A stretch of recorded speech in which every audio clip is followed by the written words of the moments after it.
നമസ്കാരം.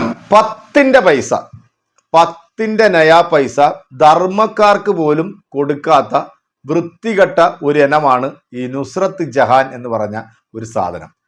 അബ്ദുൾ റഹീമിന്റെ മോചനത്തിനായിട്ട് 34 കോടി രൂപ കേരളത്തിലെ ജനങ്ങൾ സമാഹരിച്ചപ്പോൾ, അല്ലെങ്കിൽ കേരളത്തിലെ ജനങ്ങളുടെ നന്മ മനസ്സ് അല്ലെങ്കിൽ നന്മ മരം എന്നൊക്കെ പറഞ്ഞുകൊണ്ട് വളരെ അധിക്ഷേപിക്കുന്ന തരത്തിലുള്ള ഒരു പ്രസ്താവനയായിട്ട് ഈ കർമ്മ കക്കൂസിനകത്ത് കഴിഞ്ഞ ദിവസം ഈ വൃത്തികെട്ട മുസങ്കണി ഒരു വാർത്ത കൊടുത്തിരുന്നു.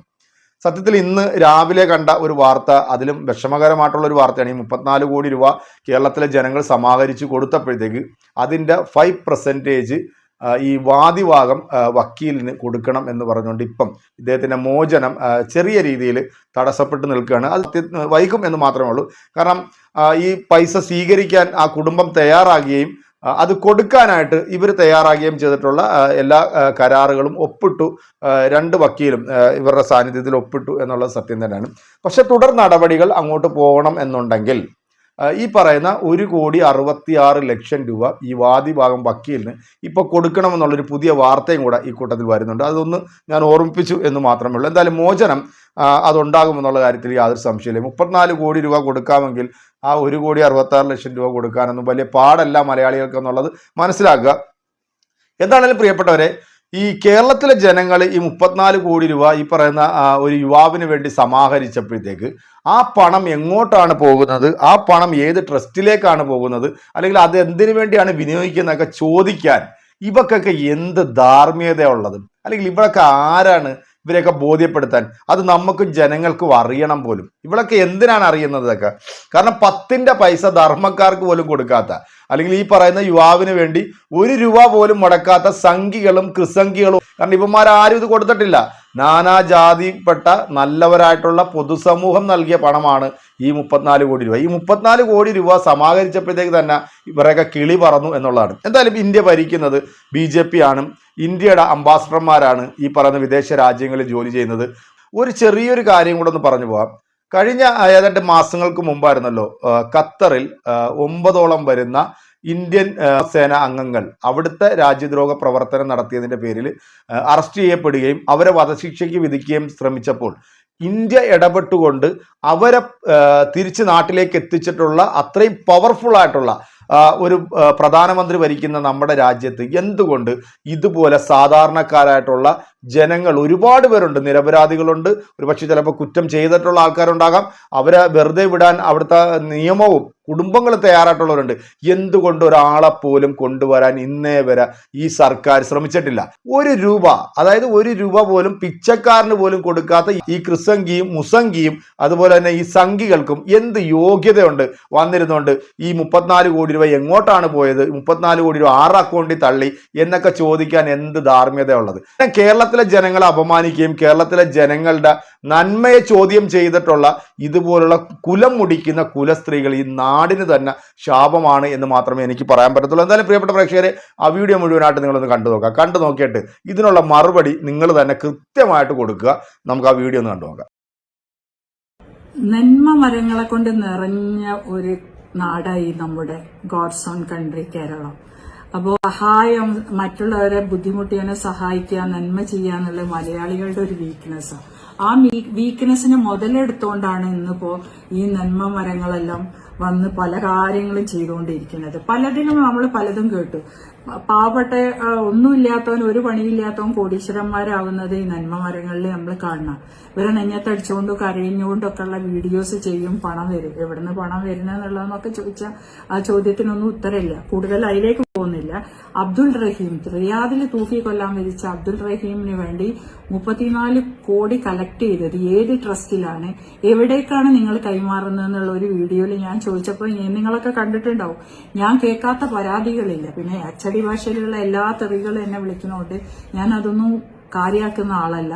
പക്ഷെ അതിന്റെ പിന്നാലെ തന്നെ ഞാൻ നിൽക്കും. എന്നോട് അത് പറഞ്ഞ് ഉപദേശിക്കാനോ എനിക്ക് മെസ്സേജ് അയക്കാനോ അവിടെ പിന്നെ ഞാൻ ആരൊക്കെ സഹായിച്ചിട്ടുണ്ട്, ഞാൻ ദ്രോഹിയാണ്, ഞാൻ റഹീമിനെ രക്ഷപ്പെടുത്തണമെങ്കിൽ കോടതി വിധി വേണം. കോടതിയൊന്നും ഈ വിവരം കൊടുക്കുന്ന മലയാള ന്യൂസോ 24 ചാനലൊന്നും സൗദി അറേബ്യയിലെ മുത്തവന്മാരും ജഡ്ജിമാരും ഒന്നും കാണുന്നില്ല, രാജാവും കാണുന്നില്ല.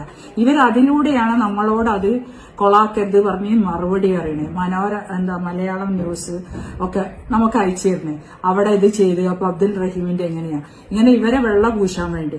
ആക്ച്വലി ഇന്നും ഞാൻ ചോദിക്കുന്നു, റഹീമിന് കളക്ട് ചെയ്ത ഫണ്ട് ഇവിടുന്ന് ഫോറിൻ കറൻസി ഫോറിനിലേക്ക് അയക്കണമെങ്കിൽ അതൊരു ട്രസ്റ്റ് ത്രൂ നടക്കുള്ളൂ, ടാക്സ് ഇല്ലാതെ.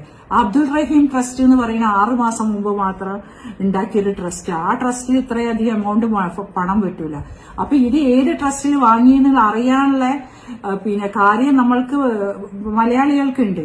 അതേപോലെ റഹീമിന് നീതി ലഭിക്കാൻ വേണ്ടിയാണോ ഈ പൈസ കിട്ടിയത് എന്നുള്ള ആശങ്കയാണ് എന്നെ പോലെയുള്ള ആൾക്കാർക്ക്. അതുകൊണ്ടാണ് റിയാദിലൂടെ ഒരു അന്വേഷണം തന്നെ ആരംഭിച്ചത്. അപ്പൊ റിയാദ് കോടതി 22 ഒക്ടോബറിൽ ഒരു ഫൈനൽ ജഡ്ജ്മെന്റ് തൂക്കിക്കൊല്ലാൻ വിധിച്ചത്. ആ തൂക്കിക്കൊല്ലാൻ വിധിച്ച സമയത്ത് കഴിഞ്ഞാല് മേഴ്സി പെറ്റീഷന് രാജാവിന്റെ അടുത്തേക്ക് പോകുമ്പോഴത്തേക്കും 5 അംഗ ജഡ്ജിമാരുടെ ഒരു കമ്മിറ്റി നടക്കും. അത് കഴിഞ്ഞിട്ടേ ഇയാളെ കൊല്ലണോ കൊല്ലണ്ടേന്നൊക്കെ തീരുമാനിക്കുള്ളൂ. ഇതാണ് അവിടുത്തെ നിയമം. ആ ഒരു ഫൈനൽ ജഡ്ജ്മെന്റ് ഇവരെ ആരും പുറത്ത് കാണിച്ചിട്ടില്ല. ഈ അംബാസിഡർ ഇതൊക്കെ രേഖാമൂലം ഈ നാടിനെ അറിയിക്കും. അതൊക്കെ വെച്ച് ഇവർക്ക് ഇവിടെ അക്കൗണ്ട് പോലും തുടങ്ങി അങ്ങോട്ട് അയക്കാൻ പറ്റുള്ളൂ. കാരണം പിന്നെ വേറൊരു കാര്യം, സൗദി അറേബ്യയിൽ ഇങ്ങനത്തെ ഫണ്ട് സ്വീകരിക്കാൻ വേണ്ടിയിട്ട് സദാത്ത് അക്കൗണ്ട് പറഞ്ഞിട്ട് ഒരു അക്കൗണ്ട് ഈ കേസിൽ അകപ്പെട്ട ആളിന്റെ പേരിൽ അയക്കണ പൈസ ഏത് രാജ്യത്തു നിന്നും ഏത് സമയത്തും നമുക്ക് ട്രാൻസ്ഫർ ചെയ്യാൻ പറ്റും.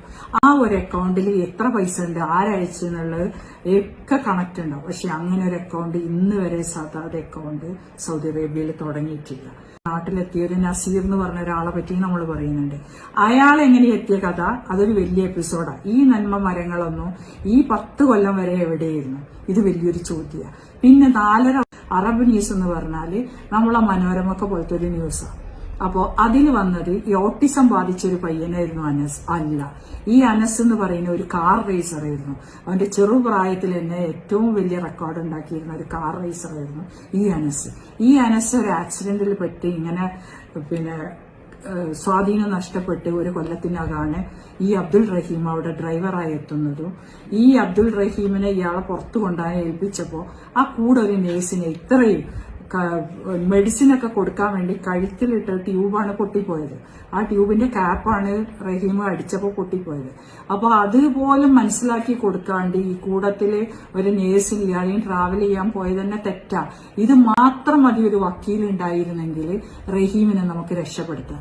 അതൊക്കെ എംബസി എന്ന് പറയുന്നത് ഏത് ഗവൺമെന്റ് വന്നാലും എംബസികളുടെ കൺട്രോൾ ഇന്ത്യ ഗവൺമെന്റിന് ഇല്ലാത്തൊരു അവസ്ഥ തന്നെയാണ് എക്കാലത്തും. പല എംബസികളിലും ഇതുപോലുള്ള കേസുകളോ 1000 ദിറംസ് പെനാൽറ്റി അടക്കാൻ പോലും പറ്റാതെ ജയിലിന്റെ അകത്ത് കിടക്കണ ചെയ്യാത്ത കുറ്റത്തിന് ഭാഷ അറിയാതെ അകത്തായി പോയ ആൾക്കാർ പോലും നമ്മുടെ ഇന്ത്യൻ പൗരന്മാര് വിദേശ ജയിലുകളിലുണ്ട്. അവിടെയൊന്നും നമ്മൾ നന്മ മരങ്ങളെ കാണുന്നില്ല. കൊണ്ടുവരണം, അല്ലെങ്കിൽ എന്ന് റഹീം ഇറങ്ങുന്ന ആ കുടുംബത്തിനും നമുക്കൊക്കെ അറിയണം. ഇവര് പറയുന്ന എപ്പോഴും 2 മാസം, ഇത് 2 ആഴ്ച ഉണ്ടെങ്കിലും ഇന്നിപ്പോ ഈ കേസിന് നമുക്ക് ആളെ പുറത്തു കൊണ്ടുവരാം. ഈ എപ്പിസോഡായിട്ട് നമുക്ക് പറയാം. നന്ദി. റഹീം രക്ഷപ്പെടാൻ വേണ്ടി നമുക്ക് ഇനിയും പ്രാർത്ഥിക്കാം. അതിനുള്ള പ്രയത്നങ്ങൾ തുടർന്നുകൊണ്ടേയിരിക്കുന്നു. Thank you. കേരളത്തിലെ ജനങ്ങളുണ്ടല്ലോ, ഈ അമ്മായിയുടെ ഈ വീഡിയോയുടെ താഴെ ചെന്നിട്ട് ഇന്നേ വരെ കേൾക്കാത്ത തരത്തിലുള്ള പുളിച്ചതും പച്ച തെറികളുമാണ് വിളിച്ചുകൊണ്ടിരിക്കുന്നത്. കാരണം ഇതുപോലുള്ള തെമ്മാടിത്തരങ്ങൾ വന്നിരുന്നുണ്ട്, ഈ ചാനലിനകത്ത് വന്നിരുന്നുണ്ട്. 10ന്റെ പൈസ ഇവളൊക്കെ കൊടുത്തിട്ടാണ് ഈ പറയുന്നതെങ്കിൽ പിന്നെയും നമുക്ക് പറയാമായിരുന്നു. കാരണം ഇവള് കേരളത്തിലെ നന്മ മരങ്ങൾ വളർന്നു വരുന്നു, കേരളത്തിലെ നന്മ മരങ്ങൾ ഇങ്ങനെ കൊടുത്തോണ്ടിരിക്കുന്നു. സത്യത്തിൽ ഇവളൊക്കെ കേരളത്തിൽ തന്നെയാണോ ജനിച്ചത്? അല്ലെങ്കിൽ എന്താണ് പ്രിയപ്പെട്ട പ്രേക്ഷകർ ഇതിനെക്കുറിച്ചിട്ട് പറയുക? ഇത്രത്തോളം ദുഷിച്ച മനസ്സുമായിട്ട് നടക്കുന്നവർക്ക് മാത്രമേ ഈ പ്രസ്ഥാനത്തിലും ഇതിന്റെ ഭാഗമായിട്ട് മാറാനും സാധിക്കത്തുള്ളൂ. ഇതുപോലത്തെ ചിന്താഗതികൾ വെച്ച് പുലർത്താനും സാധിക്കത്തുള്ളൂ. ജനങ്ങൾ നിന്റെയൊക്കെ കമന്റ് ബോക്സിൽ വന്നിട്ട് പച്ചത്തെറി ഇങ്ങനെ വിളിച്ചുകൊണ്ടിരിക്കുന്നത് മാത്രം എനിക്ക് പറയാനുള്ളൂ. എന്തായാലും അത് തന്നെയായിരിക്കും നിങ്ങളുടെയും അഭിപ്രായം എന്നാണ് എൻ്റെ പ്രിയപ്പെട്ട പ്രേക്ഷകരെ എനിക്ക് തോന്നുന്നത്. ഈ ഒരു കാര്യത്തിൽ നുസ്രത്ത് ജഹാൻ കൊടുക്കേണ്ടത് കൃത്യമായിട്ട് തന്നെ എൻ്റെ പ്രിയപ്പെട്ട പ്രേക്ഷകർ കൊടുക്കുമെന്ന് എനിക്കറിയാം. അപ്പോൾ അടുത്തൊരു വീഡിയോ ആയിട്ട് കാണാം. ശുഭപ്രതീക്ഷയിൽ നിങ്ങളുടെയൊക്കെ സ്വന്തം വിനീസ് എൻ്റർടൈൻമെന്റ്.